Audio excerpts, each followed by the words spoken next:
Bonjour à tous, bonjour à toutes, je suis ravi de vous retrouver pour cette nouvelle vidéo. Je reviens de QC, près de Vichy, très belle ville, un peu triste quand même puisqu'elle était vraiment déserte, de très beaux monuments, une très belle église d'ailleurs récente mais avec de très beaux vitraux très colorés, mais bon. Et des maisons très anciennes, vraiment une ville qui mérite le détour, bon, qui ne vaut pas Vichy quand même, mais ça mérite quand même qu'on s'y attarde. Bon, je ne vais pas vous parler de QC, ce n'est pas mon but, mais des pervers narcissiques, et une idée m'est venue pendant que je me promenais. Je me suis dit, mais une fois qu'on a compris qui était la personne perverse qu'on avait repérée, qu'on était sûr de son fonctionnement nocif, qu'on en était finalement libéré, qu'on était à peu près certain qu'elle ne reviendrait pas nous ennuyer, ou si elle revient, elle ne va pas se montrer, elle ne se montrera pas agressive, on le sait, elle sait sans doute qu'on a compris, etc. On ne travaille pas forcément avec elle, donc elle n'est pas dangereuse dans le travail lui-même. Elle ne va pas nous dire des choses désagréables, puisqu'elle ne l'a jamais fait objectivement, elle l'a procédé de manière plus insidieuse. Bref, on ne risque plus rien, on est averti. Voilà, je prends une situation où il n'y a pas de risque. C'est une relation soit de collègue de travail, soit d'amitié. L'amitié n'existe plus. Le collègue de travail ou la collègue de travail ne peut plus nous nuire, etc. Et pourtant, on est toujours mal à l'aise par rapport à cette relation. Et je me suis demandé pourquoi. Alors, on sait qui c'est, on sait qu'on a été trompé. On sait qu'on s'est trompé, on sait que la personne n'était pas bienveillante et qu'elle voulait simplement se soigner finalement grâce à nous, enfin tenter de façon illusoire de se soigner en nous persécutant de façon doucereuse, insidieuse, bref. Et pourtant on y pense encore parfois et on se dit mais je n'arrive pas à ne plus y penser totalement, même si les choses s'améliorent finalement avec le temps. On y pense de façon pénible, on se dit mais quand on y pense, on se dit oh là là je vais encore la croiser, ça va être pénible, je vais mal le prendre, il faut que je prenne sur moi, blablabla. Ouais, mais pourquoi? Ben, en fait, cette personne objectivement n'est plus dangereuse. Je prends le cas où la personne n'est plus dangereuse de façon objective. Elle l'était tant qu'on n'avait pas compris, tant qu'elle nous faisait tourner en bourrique. Voilà, on ne savait pas. Et on essayait de poursuivre la relation. Maintenant, on sait que c'est un abruti, c'est une pauvre créature qui a été détruite soit par ses parents, soit par un phénomène génétique. Moi, je pense de plus en plus qu'il y a une base à la naissance, il y a une pièce qui manque, à mon avis. Et je pense que l'éducation n'arrange rien, mais pour moi, c'est quelqu'un qui est incomplet dès la naissance. Mais je n'ai pas de certitude à ce sujet, donc je ne peux rien affirmer. Eh bien, en fait, pourquoi on en arrive encore à être perturbé par cette personne? C'est que dans un coin de son cerveau, on se dit « mais non, ce n'est pas possible, elle n'est pas comme ça ». Le doute est très léger, mais il subsiste. On dit « mais non, c'est quelqu'un de bien, on s'est trompé, il y a certainement, c'est un mauvais rêve ». C'est comme ça. Quand on a vraiment quelque chose de pénible qui nous arrive dans la vie, on se dit « mais non, on va se réveiller, ce n'est pas possible ». Ce n'est pas possible que cette personne soit à ce point vicieuse, à ce point détraquée, à ce point dépravée, à ce point vide. En fait, j'ai remarqué une chose, je prends l'exemple des hommes hétéros qui ne comprennent pas les hommes homos. Ils voient une femme superbe, une actrice de cinéma, tiens, Martine Carole dans les années 50, d'autres actrices plus modernes, des femmes dans des magazines, en maillot de bain, ils se disent, mais comment il fait pour ne pas s'intéresser à ces femmes de façon sensuelle, amoureuse? Voilà, et on raisonne en fonction de ce qu'on est. Nous, qui avons été victimes plus ou moins gravement de pervers narcissiques, on est à peu près des gens normaux, on va dire, avec nos carences évidemment et nos défauts, et notre anormalité, mais qui ne dépasse pas un certain seuil.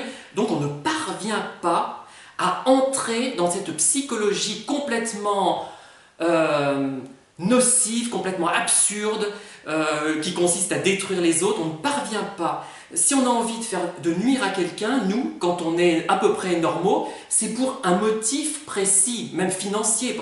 de survie, par exemple. Si on manquait de quoi manger et qu'il fallait se battre pour avoir une place, peut-être qu'on serait finalement assez odieux et qu'on ferait tout pour tenter d'avoir le boulot et et de manger à sa faim grâce à ce travail. Vous voyez ce que je veux dire? Mais là, on ne parvient pas à comprendre un fonctionnement qui est très différent du nôtre. On le comprend en théorie, en pratique, on l'a expérimenté, on s'est éloigné de ces personnes nocives quand même, on a quand même compris. Mais dans un coin de notre cerveau, on se dit ce n'est pas possible. Pareil, je vous dis, moi quand je fréquente certains hommes hétéros et certains me disaient, enfin je l'ai entendu sur, je ne sais plus qui m'avait dit ça, mais comment tu fais pour ne pas être attiré par cette femme? C'est extraordinaire. Comment tu fais pour ne pas avoir envie d'avoir une relation sexuelle avec? Vous voyez ce que je veux dire? C'est ça. On a beau savoir qu'une personne homosexuelle n'est pas attirée par une femme sexuellement, qu'un homme homosexuel va être attiré par un homme sexuellement, qu'une femme lesbienne sera attirée sensuellement par une femme, etc. Même si on l'a compris, on ne parvient pas complètement à le comprendre. C'est-à-dire, on le comprend en théorie, mais en pratique, c'est toujours difficile, tellement nous sommes finalement ancrés sur notre propre fonctionnement. Et face à un pervers narcissique, on se dit, mais c'est pas possible. S'il était gentil avec moi, si elle était gentille avec moi, mais il aurait une vie idyllique. Enfin, ça irait très bien. Bon, après, la relation peut s'éroder. Généralement, moi j'ai remarqué que les relations ne duraient pas quand je ne voyais pas suffisamment les gens. C'est la géographie qui pose problème. Quand ils habitent très loin et quand on a la flemme de se déplacer ou qu'on manque de temps pour se déplacer, même quand on aime les gens, ils finissent par s'estomper. Ce qui fait que la distance est un réel problème, du moins pour moi. Voilà. Mais la relation, elle s'érode petit à petit, une relation normale parfois, ou parfois pas du tout, hein, ça dépend. Mais on ne ressent pas cette rancœur, ce malaise, puisque les relations perverses, elles s'arrêtent souvent de façon abrupte. C'est un choc finalement. Et d'ailleurs, en prenant le train, je rencontre parfois une personne qui travaille à la montagne d'ailleurs, qui s'appelle Laurence, son prénom, et elle me dit, les relations, elles se transforment, elles durent, elles se transforment, c'est ça qui est intéressant.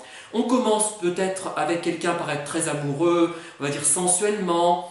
Après, on va peut-être développer avec cette personne quelque chose qui tend vers la tendresse, le relation amicale, etc. Mais elle reste cette relation. Avec un pervers, on est obligé de rompre brutalement, quand on a pris conscience du problème. Quand on a pris conscience que c'était un pervers, on se dit cette personne fonctionne de telle façon, donc la relation ne mènera à rien. Cependant, moi je reste ancré sur cette idée, on ne peut, même si on la comprend en théorie, la manière de fonctionner de cette personne, il y a toujours dans un coin de notre cerveau qui nous dit mais non, c'est pas possible, ça n'existe pas une personne comme ça, ce n'est plus une personne, ce n'est plus un être humain. Et c'est ça, et on raisonne toujours un peu en fonction de ça, au lieu de se dire ben non, maintenant cette personne, j'ai compris qui elle était, je la verrai, ça ne me fera plus aucun effet. Bon, voilà, ça ne me fera plus d'effet, elle n'est plus dangereuse, puisque elle ne pourra plus m'agresser sachant que je comprends les choses. Surtout que ceux et celles auxquels je fais allusion m'agressaient de façon tellement insidieuse que si elle recommence ça, ça ne me fera plus d'effet, ça ne me gênait pas dans mon activité finalement. Voilà. Et c'est ça, je ne sais pas si je suis claire. Bon, après, ce qui me gêne quand même, ce qui me gênera toujours, c'est que l'entourage, j'en ai parlé dans une autre vidéo, ne comprenne pas ce qu'on a vécu, ce qu'on a subi, et d'autre part, qu'il y ait des gens malveillants, évidemment, qui sont du côté du pervers. Encore ceux-là, on va se dire, bah, ils sont malveillants, ou d'autres, ils sont d'une stupidité tellement rare qu'on ne peut pas leur en vouloir. Mais une fois qu'on devrait normalement se détacher complètement d'une personne comme ça, une fois qu'on a compris. Et moi je crois, mais c'est une hypothèse, hein, que c'est parce que on ne peut pas comprendre qu'une personne ne fonctionne pas selon le modèle humain. Voilà. Et ça, c'est impensable pour nous, qui sommes à peu près normaux avec nos défauts, avec notre désinvolture parfois et notre manque d'empathie, ça arrive. Hein.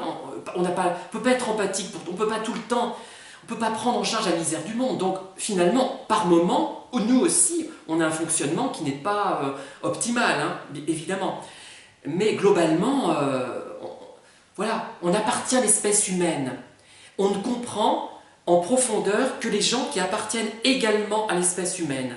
Un pervers narcissique, le vrai, je dirais, n'appartient pas à l'espèce humaine ou quasiment pas. Enfin, si, il appartient à l'espèce humaine, mais c'est une sorte de fonctionnement comme un appareil ménager qui ne fonctionne pas. Il y a la télé qui fonctionne, qui a toutes ses pièces, et la télé qui ne fonctionne pas parce qu'une pièce est défectueuse. Voilà, pour moi c'est ça un pervers narcissique, et c'est difficile, il ne fonctionne pas, ou alors il fonctionne de façon différente. C'est-à-dire que c'est comme si on avait une télé qui diffuse tous les programmes et une autre télé qui ne diffuse que des programmes sadomasochistes, par exemple. Voilà. Et c'est ça. Moi je crois que je me disais, mais en marchant, j'ai réfléchi à tout ça, je me disais, mais qu'est-ce que j'ai à encore me soucier de gens que j'ai connus il y a longtemps? Je sais qui sont ces gens, ils me perturbent encore. Mais pourquoi? Pourquoi ce n'est pas possible?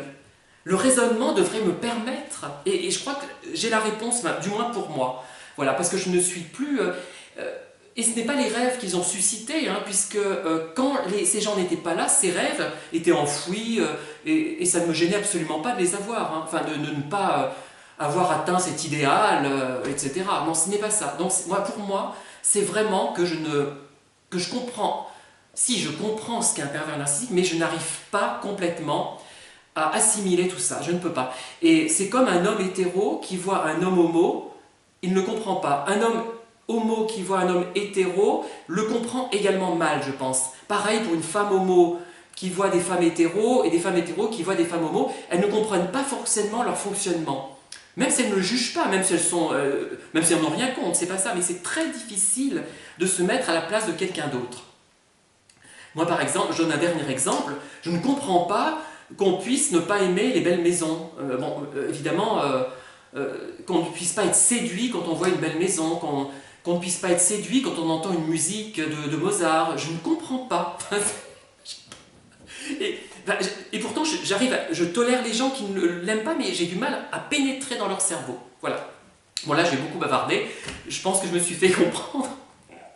Voilà, je vous laisse. J'espère ne pas avoir été trop redondant quand même, et je vous dis à bientôt.